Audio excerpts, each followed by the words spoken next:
Hey, thanks for tuning in. Today, we're going to do a little bit more of a controversial topic. We're going to talk about homelessness in New York City, nationwide. It's a big problem. Affordable housing, mental health, government, free market coming into trade here. There's a lot going on. So, most recently, if you have been reading some articles, New York City secretly exports homeless to Hawaii and other states without telling receiving polls.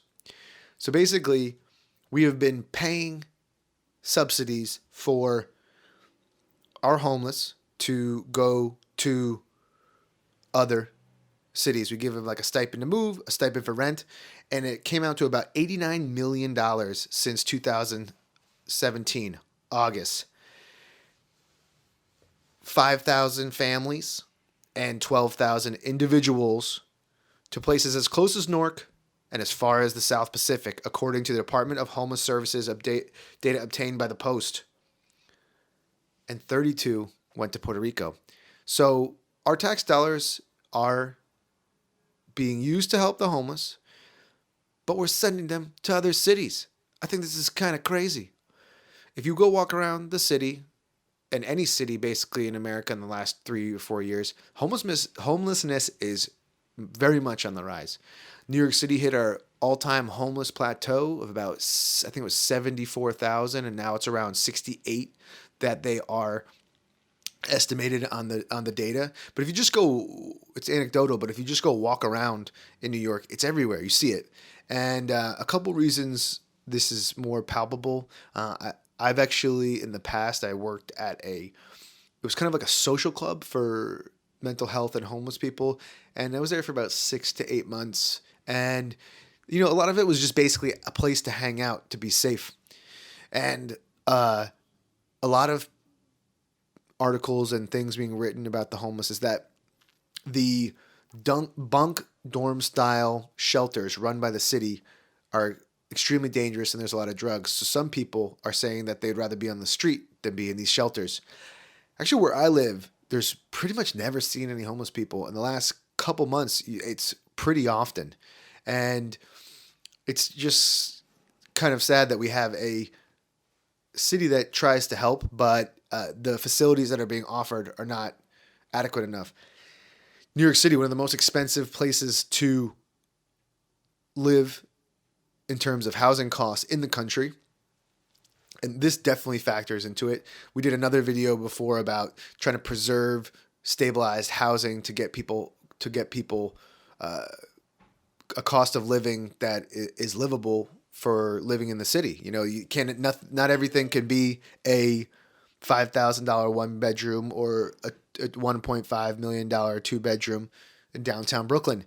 There's been a lot of development happening in the city, but a lot of it is missing the lower middle income people.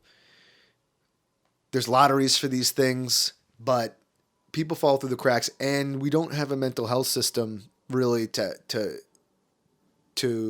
facilitate this like we did in the 70s and 80s and 90s. And most recently in places like Portland, LA, New York, you can't mandate people to go to these shelters. I think in New York, unless it's like under 32 degrees, then you can actually enforce people to get off the street. But I was just, walking to the subway the other day. I was on the subway, and there was like 6 people sleeping on the subway during rush hour. And it's just kind of unfortunate because we're kind of caught in this mix of relaxed enforcement from the police. You want to be compassionate and help people, but the facilities we have are not adequate enough. They're kind of they're considered unsafe. A lot of drug use. There has been another program that's been coming through called Safe Haven, where it's more private facilities that you can. It's a more strenuous process to apply for it, so it helps people get off the street with some privacy. And I just think for compassion sake, they're prone to violence on the city from anybody, or each other. A couple weeks ago, some there was just a random violence against 4 homeless people. That's sad. So they should have facilities that can help them. Not everybody wants to be helped, but I think that sending people to other cities is not what state dollars are for. And it's supposed to be, like our city, our people. It's definitely a complicated problem. I think a lot of it has mental health factors factored in with drug problems. And then shipping people out to somewhere else isn't like solving the problem. So the average, about 56% of the families got $15,600 for annual rent. That goes a long way in other cities, and you have to be at least in the shelter system for 90 days. This is kind of like a good deal if you can get it going, but if you move somewhere without a job or support network, you're just going to come back, use the program again, fall into the same situation. I think a lot of it has to do with having people in your network or your family help you out. I follow a lot of local message boards around the country on Facebook. I actually recommend you do this because it's a very interesting way to get on the ground synopsis of what's going on. And LA, it's at an all-time high right now. New York, all-time high.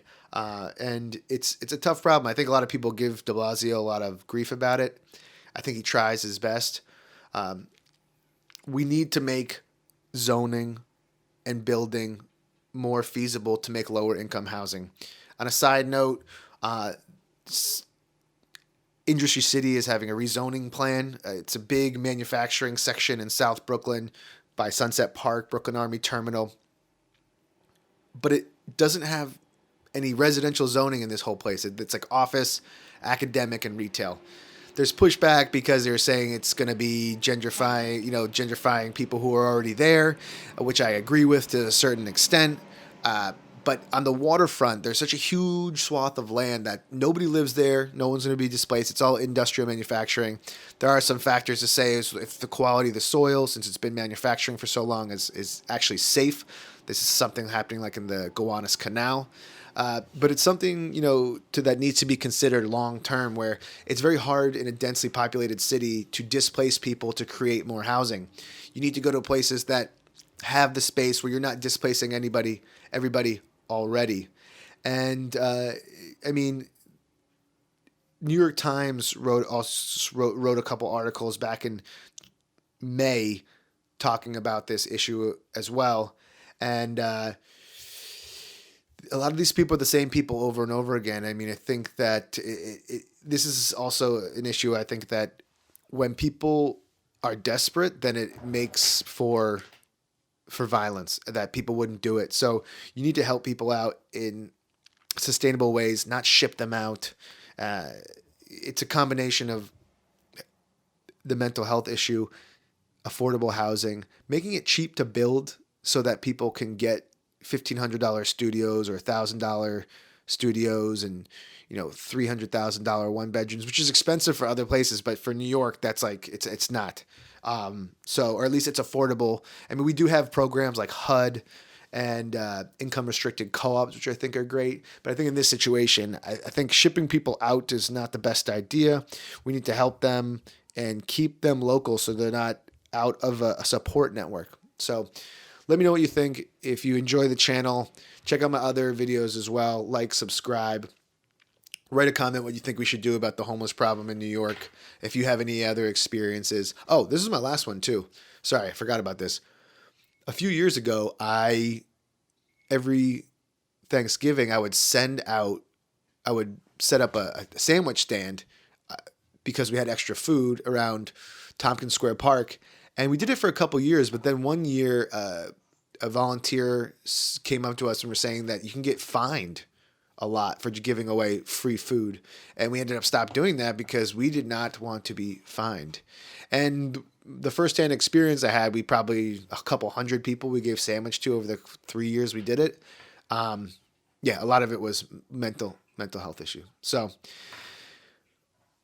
hope you enjoyed. That was a little bit dark.